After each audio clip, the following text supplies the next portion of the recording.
टेकरी स्थित police line में खेली पुलिस होली। आईजी और एसपी संघ पुलिस जवानों ने लगाए ठुमके। होली और धुलेंडी के त्योहार पर कानून व्यवस्था में जुटे रहने वाले पुलिसकर्मियों ने मंगलवार को होली का त्योहार मनाया। उदयपुर जिले के सभी थाना क्षेत्रों पर पुलिसकर्मियों के साथ अधिकारियों ने भी रंग गुलाल लगाकर होली का जश्न मनाया। इस मौके पर पुलिसकर्मियों ने जमकर होली के त्योहार का आनंद लिया और डीजे ढोल की थाप पर महिला और पुरुष पुलिसकर्मियों ने जमकर डांस किया।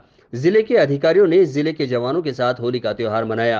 टेकरी स्थित पुलिस लाइन में IG Ajay Pal Lamba, SP Yogesh Goyal, ASP Umesh ओझा, गोपाल स्वरूप मेवाड़ा सहित जिले के सभी डिप्टी और थानाधिकारियों ने एक दूसरे को गुलाल लगाकर और गले मिलकर होली की बधाइयां दी। इस दौरान आईजी और एसपी के साथ पुलिस के जवानों ने जमकर ठुमके लगाए। वहीं उदयपुर के सभी थानों में भी होली का आयोजन हुआ।